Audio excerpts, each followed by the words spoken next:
Montana Territory, October 1883. While other men were racing to claim the flattest ground, the best timber stands, the easiest building sites along Bitter Creek, one man walked past all of it. He kept going until he reached the limestone bluffs 3 miles upstream, where the canyon walls rose 60 feet and the wind howled through gaps in the stone. He wasn't trying to prove anyone wrong. He wasn't making a statement. He was simply looking at what the land was offering him and what it wasn't. Most men saw exposed rock as an obstacle. He saw something else entirely. This is the story of a solution that never asked for applause, a design that saved lives without demanding credit, and a winter that turned mockery into the quietest victory the Montana frontier ever witnessed. If you want to discover real survival wisdom that worked when life depended on it, subscribe now, because every week I bring you one technique that our ancestors used to outlive the impossible. Hit that like button and drop a comment telling me where you're watching from. Let's begin. His name was Cyrus Wardell, and before he came to Montana, he'd spent 8 years working iron ore mines in Michigan's Upper Peninsula. He understood cold. He understood rock. And he understood that most men building cabins in the territory were preparing to fight winter, when they should have been learning to hide from it.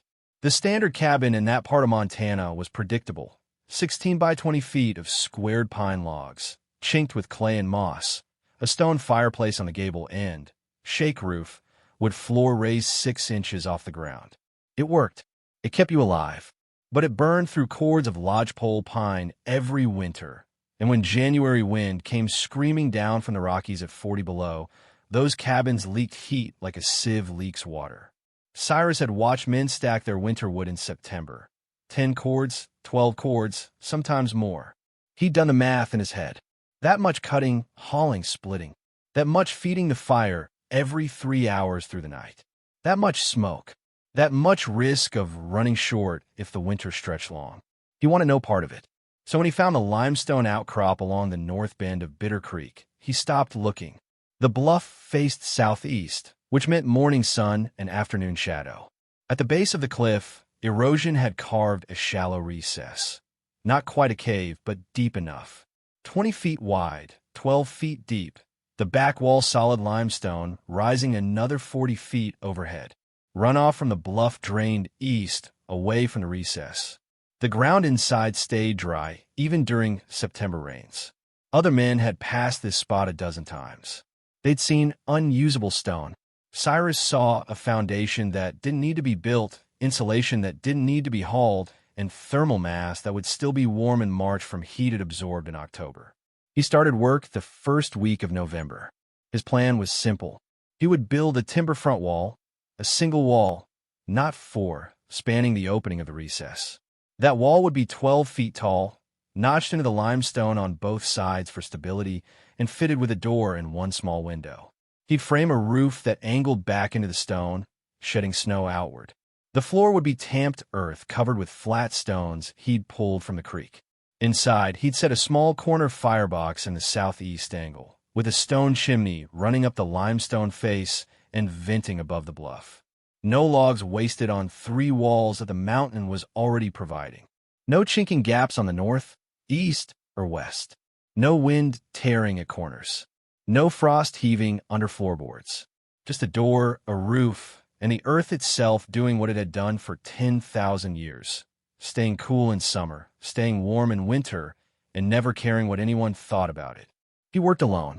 He didn't explain his design to anyone, because no one asked. When freight wagons passed on their way to the settlement, drivers would glance up at the lone figure working stone and timber into the bluff, shake their heads, and keep moving. By mid-December, Cyrus had a roof, a door, and a fire. He moved in 3 days before Christmas. The comments started slow. It wasn't an explosion of criticism. It wasn't a town meeting where someone stood up and condemned the project. It was quieter than that, more persistent. The kind of mockery that seeps in through casual conversation and never quite leaves. At the trading post in Bitter Creek, men buying nails and tobacco would mention that fellow living in the hole up by the bluff. The tone was always the same: bemused, slightly concerned, faintly condescending. One man called it half a cabin. Another said it looked like a prospector's camp that never got finished. Someone else wondered out loud if Cyrus was planning to dig deeper and disappear completely. No one used the word cave directly in front of him, but everyone used it behind his back. The settlement had its standards. A man built a cabin with 4 walls, a peaked roof, and a porch if he could manage it. That was the mark of someone who intended to stay, someone who respected the work of homesteading. Cyrus's structure didn't fit that image. It looked to most eyes like someone hiding, or someone who'd given up on appearances entirely. When he came into town in January to buy lamp oil and flour, the clerk, a man named Horace Tyndall who'd been in the territory since '79, made a point of asking if the cave was keeping him warm enough. It was phrased like concern, but it landed like judgment. Cyrus paid, nodded, and left. The worst of it came from a man named Vernon Cass, a carpenter who'd built half the cabins in the Bitter Creek Valley. Vernon had a reputation. He knew joinery. He knew roof pitch. He understood load and wind and how to make a structure last. When he saw what Cyrus had done, he didn't hide his opinion. "That's not a home," Vernon said one afternoon outside the smithy, loud enough for 4 other men to hear. "That's a dugout with a front door. You put livestock in a place like that, not a family." Cyrus was standing 10 feet away, waiting for the smith to finish sharpening a felling axe.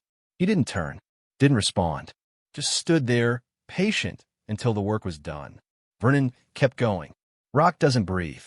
You'll wake up with mold on the walls by spring. And that firebox tucked in the corner? When the draft reverses in a cold snap, you'll smoke yourself out. I've seen it." Someone asked if Cyrus was planning to expand it, build out from the bluff, add proper walls. Cyrus shook his head, said it was doing what he needed. That was the end of the conversation. But the skepticism didn't end. It just settled into the background, a low hum of judgment that followed him every time he came into town. People didn't think he was in danger. They thought he was stubborn, odd, a man who'd chosen efficiency over dignity, and who'd pay for that choice in discomfort, dampness, and a reputation he'd never shake.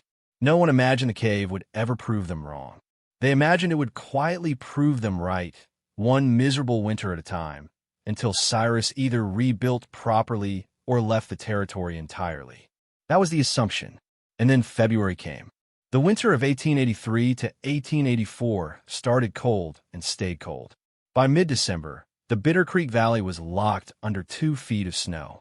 Temperatures dropped into the teens during the day, below 0 most nights. Men fed their fires constantly. Wood piles shrank. Smoke poured from every chimney in the settlement from dawn until after midnight. Cyrus's chimney barely whispered. He burned wood, but not much. A fire in the morning to take the edge off. Another in the evening to cook and warm the space before bed. In between, the cabin held its temperature. Not warm by the standards of a roaring hearth, but livable. 50 degrees when the outside air was cutting through 0. Enough to sleep without waking, enough to work without mittens, enough to avoid the constant grinding need to feed flames. The limestone behind him absorbed heat during the day and radiated it back at night. Slow, steady, the kind of thermal mass that doesn't spike and crash like a wood fire does. It evens out.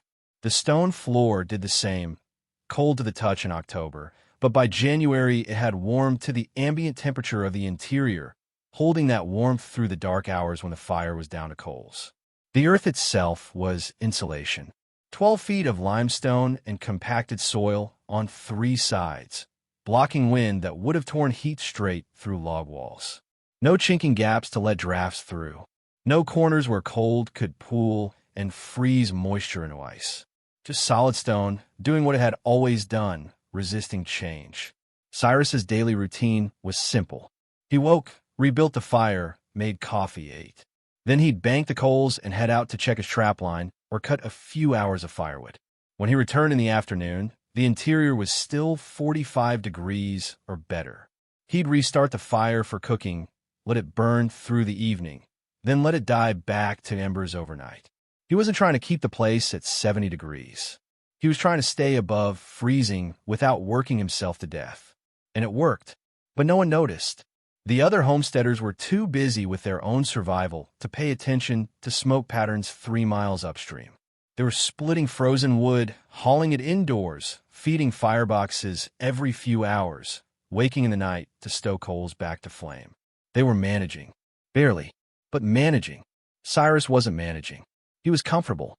And the difference, the real, measurable difference in effort and fuel, was invisible to everyone but him.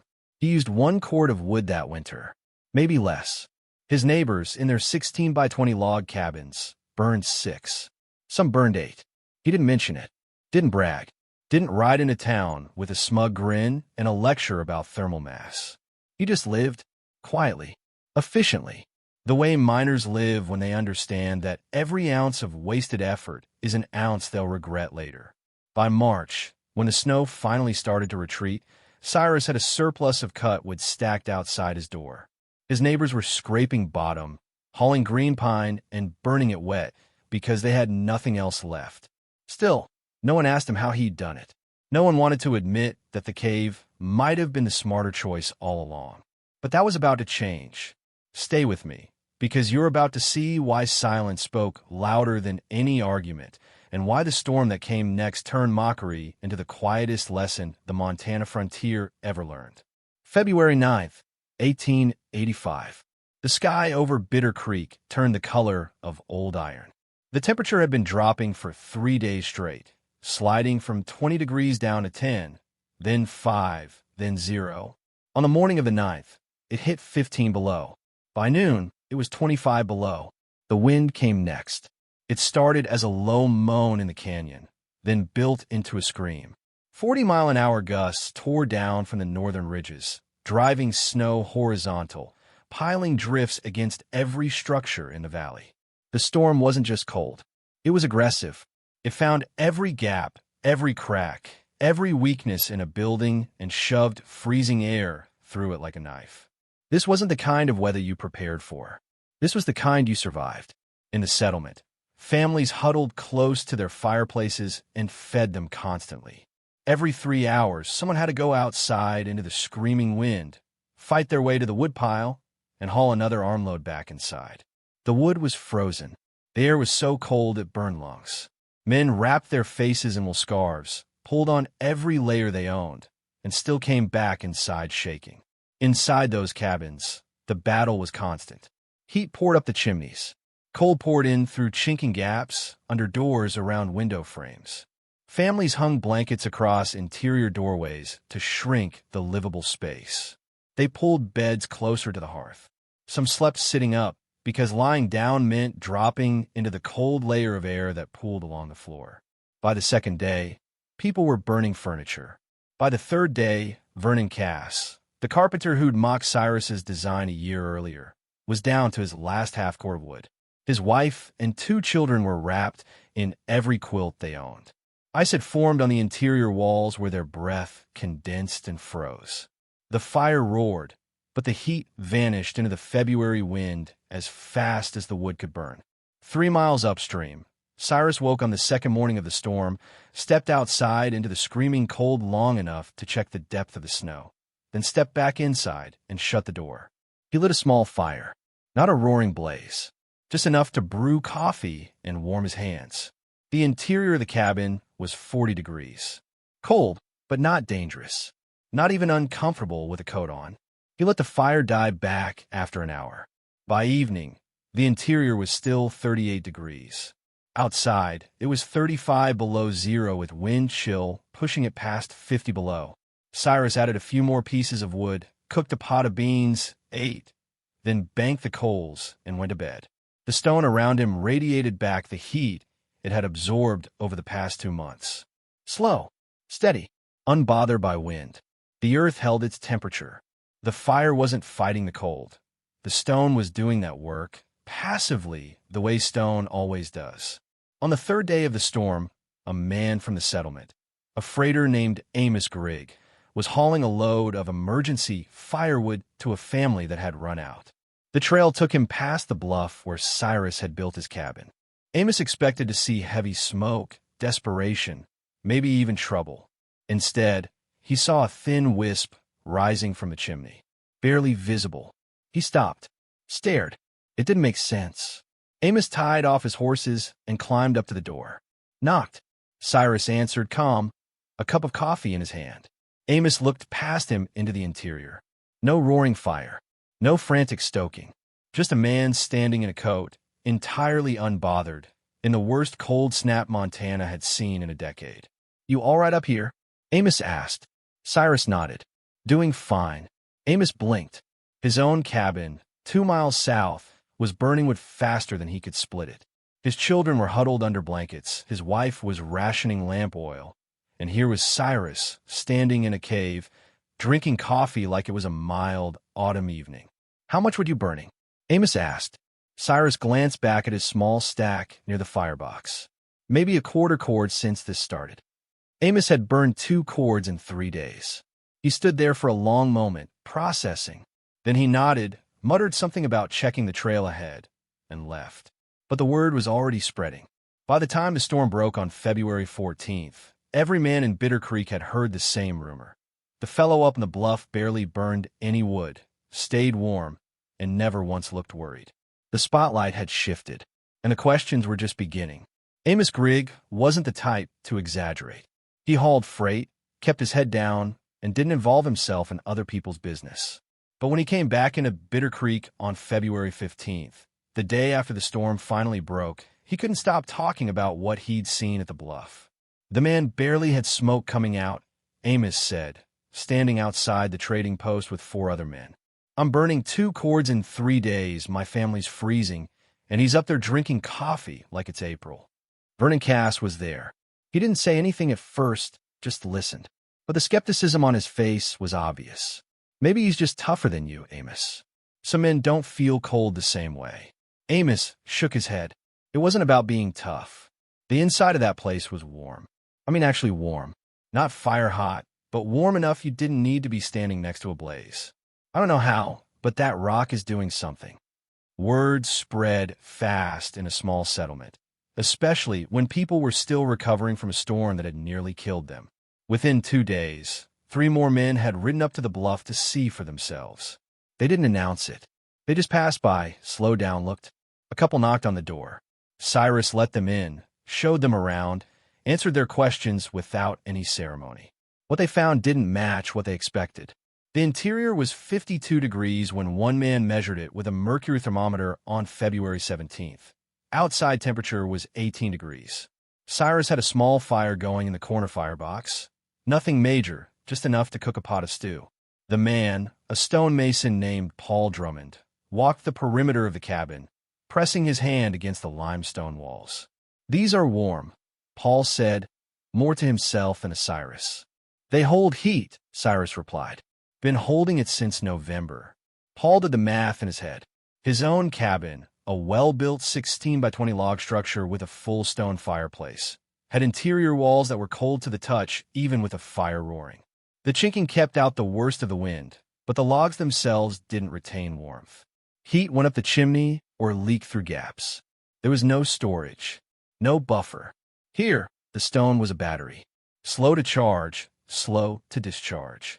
It had absorbed months of small fires, and now it was giving that energy back, not in a burst, but in a steady, sustained release that didn't care whether Cyrus fed the fire or not. Paul asked how much would Cyrus had burned during the storm. Cyrus pointed to the stack outside. "About a third of a cord, maybe less. I kept a fire going mornings and evenings, let it die in between." Paul had burned 5 cords. His neighbors had burned similar amounts, some more. A few families had burned everything they had and were now cutting green wood out of desperation, burning it wet and smoky because there was no other option. The numbers were undeniable. Another man, a trapper named Colin Shaw, visited a week later and brought a notebook. He was the type who liked to measure things, quantify them, understand them. He spent an hour in Cyrus's cabin, recording temperatures, estimating firebox size, pacing off dimensions, examining the chimney draft. His notes, which he later shared at the trading post, were specific. Interior temperature at 8 a.m. with no fire, 46 degrees Fahrenheit. Exterior temperature, 12 degrees Fahrenheit. Interior temperature at 6 p.m. with small fire burning for 1 hour, 58 degrees Fahrenheit. Exterior temperature, 8 degrees Fahrenheit. Estimated wood consumption per day, 1/8 cord or less. Limestone wall temperature, back wall, center 52 degrees Fahrenheit. Earth floor temperature, 48 degrees Fahrenheit. No visible condensation. No mold. No ice on interior surfaces. Colin compared those numbers to his own cabin. With a fire burning continuously, his interior temperature ranged from 55 degrees Fahrenheit near the hearth to 35 degrees Fahrenheit in the corners. He burned a cord of wood every 4 days during deep cold. His walls were dry, but only because the heat differential kept moisture from condensing, and that same heat differential meant he was losing energy at a brutal rate. Cyrus's design didn't fight the cold. It hid from it. The earth and stone created a buffer zone, a thermal envelope that the fire only had to nudge, not overcome. By early March, the evidence was too clear to ignore. Men who had mocked the cave a year earlier were now asking Cyrus questions. Not defensively, not with skepticism, just curiosity. How deep was the recess? How did he vent the chimney? Did he worry about moisture? What happened in summer? Did it stay cool? Cyrus answered every question the same way he'd built the cabin. Simply, without fanfare, without trying to prove anything. The mountain does the work, he said. I just put a door on it. The word that spread through Bitter Creek wasn't admiration. It was something quieter. Realization. The understanding that efficiency doesn't look like what people expect it to look like. It doesn't announce itself. It just works. And in a place where survival depended on conserving resources, working less, and outlasting winter without breaking yourself, that lesson landed hard. By the winter of 1886, 3 homesteaders in the Bitter Creek Valley had modified their cabins. None of them built into caves. There weren't many suitable sites, but they borrowed pieces of Cyrus's approach. One man, a farmer named Raymond Pitts, built his new cabin against a south-facing hillside and bermed earth up along the north and west walls. He left the south and east walls exposed for light and access, but the earth backing reduced his wood consumption by nearly 40% that winter. Another settler, a widower named Jacob Thorne, rebuilt his collapsed dugout with a hybrid design, half buried, half exposed, with a limestone wall on the north side that he'd salvaged from a collapsed foundation nearby. He reported staying warmer with less effort than he'd ever managed in a fully above-ground cabin. Even Vernon Cass, the carpenter who'd called Cyrus's design livestock housing, made a change.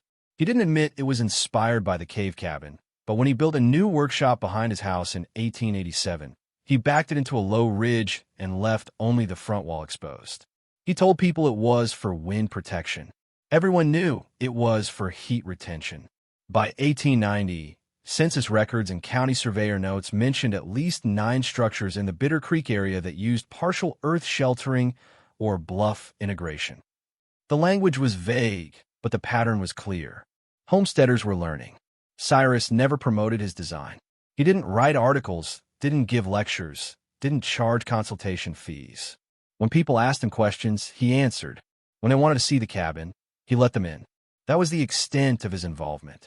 The technique spread because it worked, and because the people who saw it working were practical enough to set aside pride and adopt what made sense. It wasn't a revolution.